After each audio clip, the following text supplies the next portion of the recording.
प्रिय विद्यार्थियों, नमस्ते। स्वागत है वर्ग दशम के विद्यार्थियों का। आज हम झारखंड शैक्षिक अनुसंधान परिषद रांची द्वारा जारी किए गए संस्कृत के मॉडल प्रश्न पत्र सेट 1 को हल करेंगे। आप सभी ध्यानपूर्वक इस वीडियो को देखेंगे और अपनी संस्कृत कॉपी में इसे नोट भी करेंगे।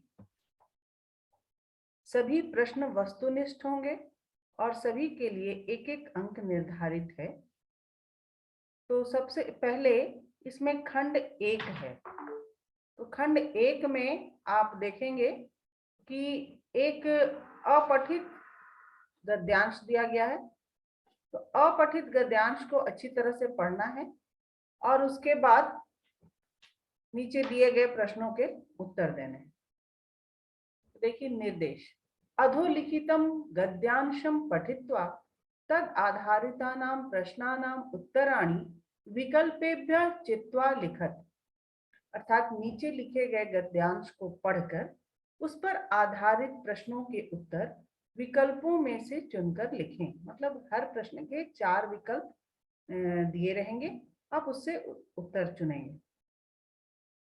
तो सबसे पहले हम गद्यांश पढ़ते हैं। संस्कृत भाषा देवभाषा। संस्कृत भाषा देवभाषा है। प्रायः सर्वासां भारतीय भाषाणां जननी, और ये प्रायः सभी भारतीय भाषाओं की जननी है अर्थात जन्मदात्री है। प्रादेशिकं भाषाणां च प्राणभूता इति, और प्रादेशिक भाषाएं जो हैं जितनी भी बोली जाती हैं अर्थात लोकल लैंग्वेज आप बोल सकते हैं उसको, उन सब की प्राण स्वरूपा है। यथा प्राणी अन्नेन जीवति, जैसे प्राणी अन्न से जीता है, परंतु वायुं विना अन्नम अपि जीवनम रक्षितुम न शक्नोति। जिस तरह से प्राणी अन्न के बल पर तो जीता है, किंतु वायु के बिना अन्न भी जीवन की रक्षा नहीं कर सकता है।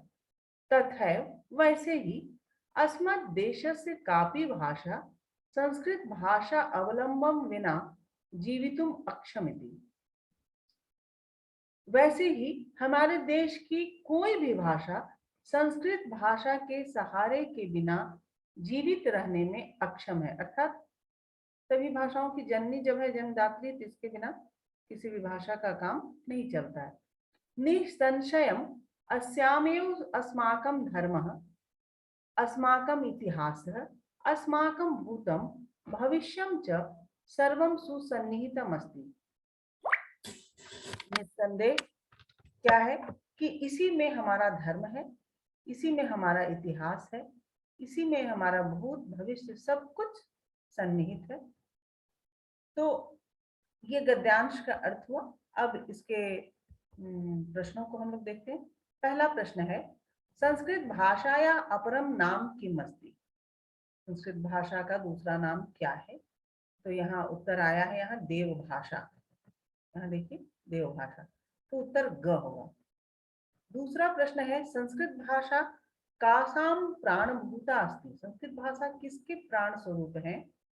तो उत्तर में आया है यहाँ प्रादेशिक भाषाणाम च प्राणभूता, तो उत्तर होगा प्रादेशिक भाषाणाम।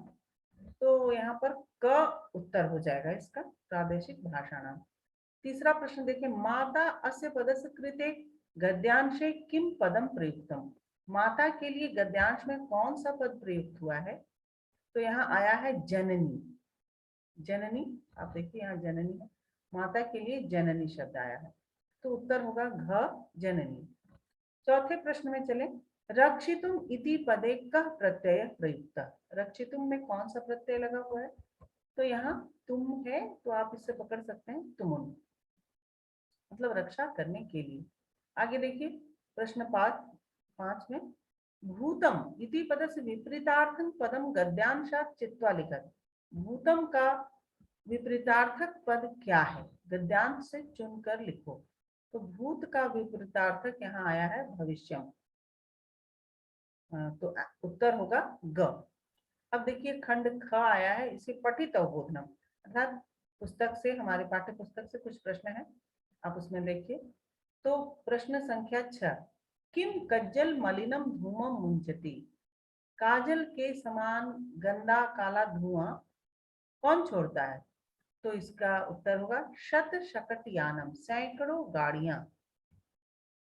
सूचि पर्यावरणम से ये प्रश्न है। आगे का प्रश्न भी सूचि पर्यावरणम से है। जलम कीदृशम नास्ति, जल कैसा नहीं है? निर्मलम। उत्तर होगा क। यहाँ पर जल निर्मल नहीं है, स्वच्छ नहीं है। ये पाठ में आया है।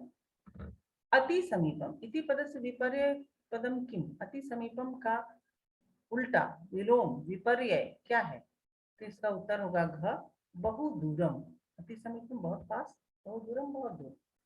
आगे है कीदृशानाम वृक्षाणाम माला रमणीया भवेत्, कैसे वृक्षों की माला रमणीय होती है? तो उसमें पाठ में आया था हरिता नाम, तो हरिता नाम वृक्षाणाम, उत्तर होगा क। अब देखिए प्रश्न संख्या 10, बुद्धिमती मार्गे गहन कानने कम अपश्यत, बुद्धिमती ने मार्ग में गहरे जंगल में किसको देखा? तो वहां पर आया है सिंहम, एक शेर को देखा था, तो वो ग होगा सिंहम। 11, लोके महतो भयात कह मुच्यते, संसार में बड़े से बड़े भय से कौन मुक्त हो जाता है? तो इसमें है उत्तर बुद्धिमान। पाठ के अनुसार क्या है? बुद्धिमान जो है वो बड़े से बड़े भय से भी मुक्त हो सकता है। अगला प्रश्न है 12, राजपुत्र से किम नाम आसित, राजपुत्र का क्या नाम था? तो उत्तर होगा राज सिंह। बुद्धि बलवती सदा से ये सारे प्रश्न है इधर। 10, 11, 12, तो 13 भी है। तो राजपुत्र का क्या नाम था? उत्तर होगा क, राज सिंह। आगे देखिए 13 प्रश्न, 13वां, बुद्धिमती कया पुत्रौ प्रहृतवती, बुद्धिमती ने किससे अपने पुत्रों को मारा? उत्तर होगा चपेटया, थप्पड़ से मारी थी। तो उत्तर आएगा यहाँ चपेटया। प्रश्न संख्या 14, मनुष्य से जीवने का सहसा आक्रमण समाधि रोहती, मनुष्य के जीवन में कौन अचानक ही आक्रमण कर देता है, अर्थात अचानक ही क्या आ जाता है? तो उत्तर होगा जरा। जरा का मतलब होता है वृद्धावस्था, बुढ़ापा। बुढ़ापा मनुष्य के जीवन में अचानक ही दिखाई देने लगता है। वैनतेय से समीपे के न आगच्छन्ति, वैनतेय का मतलब होता है गरुड़, गरुड़ के सामने कौन नहीं आता है, कौन नहीं आते हैं? उत्तर होगा उर्गा। आगे देखिए, सुचारू रूपेण भोजनम पचीतुम कः कर्तव्य, सुचारू रूप से भोजन पकाने के लिए अर्थात कौन क्या कर्तव्य है? सुचारू रूप से भोजन पचाने नहीं, पचने के लिए, सुचारू रूप से भोजन अगर पचाना है तो हमें क्या करना चाहिए? तो उत्तर होगा ख, व्यायाम, व्यायाम करना चाहिए। ये सब हमारे पुस्तक में व्यायाम, व्यायाम सदा सर्वदा पथ्य, उस चैप्टर से प्रश्न है। आगे देखिए 17 नंबर, हृदय स्थाने कः भवति, हृदय के स्थान पर कौन होता है? उत्तर होगा वायु, वायु जो है हृदय के स्थान पर है। त्रिदशाधिपः कः अस्ति, तो चैप्टर के अनुसार आया है इंद्र। ये जननी तुल्य वत्सला पाठ से प्रश्न है। नंबर 19, सुरभे कति पुत्रा आसन, सुरभि के कई कितने पुत्र थे? कति मतलब कितने, तो पाठ में आया है शतम, 100 पुत्र, तो होगा उत्तर शतम। प्रश्न संख्या 20,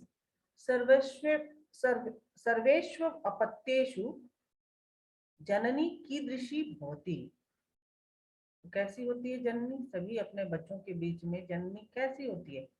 तो वहां पर पाठ का नाम ही है जननी तुल्य वत्सला, तो उत्तर होगा ग, तुल्य वत्सला। प्रश्न संख्या 21 में चलिए, उदार हृदया इत्यर्थे अस्मिन् पाठे किम पदम प्रयुक्तम, उदार हृदय के लिए एक शब्द आया है पाठ में, आर्द्र हृदया। तो ये होगा उत्तर।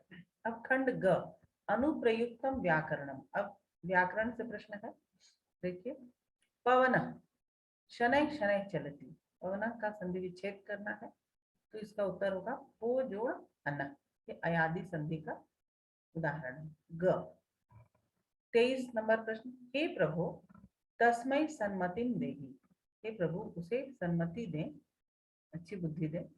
तो यहाँ पर सन्मति का सन्निविच्छेद करना है, तो होगा सत जोड़ मतिम, सत में हलंत जो लगा है वो, तो उत्तर होगा क। व्यंजन संधि का उदाहरण है।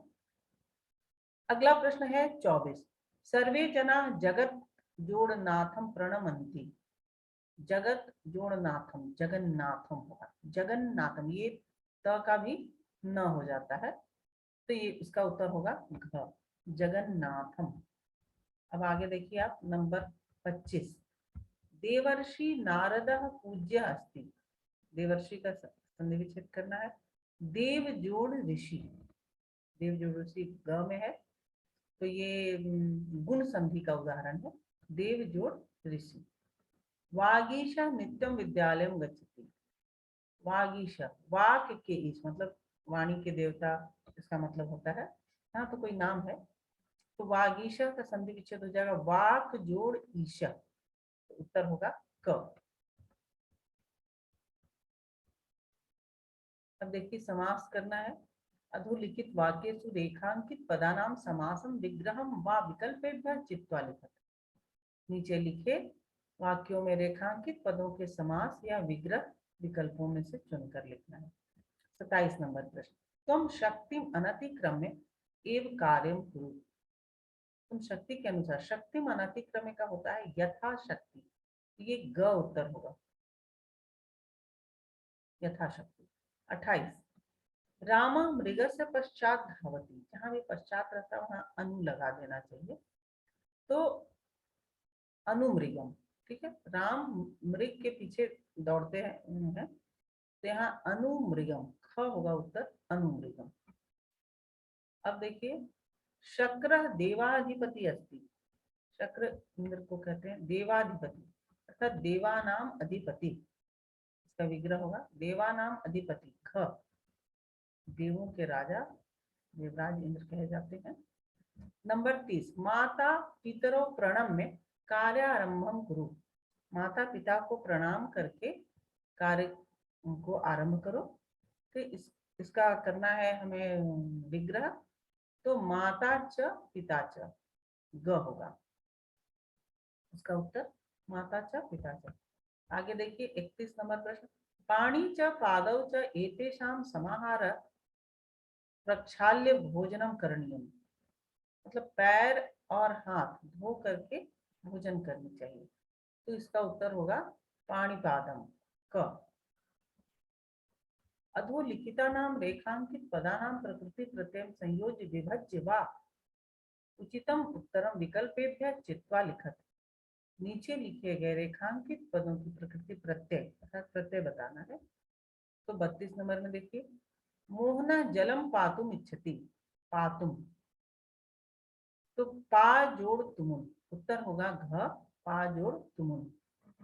स पठ जोड़ त्वा गृहम गमिष्यति, वह पढ़कर विद्यालय घर जाएगा, तो पठ जोड़ त्वा पठित्वा, यहाँ उत्तर होगा ग।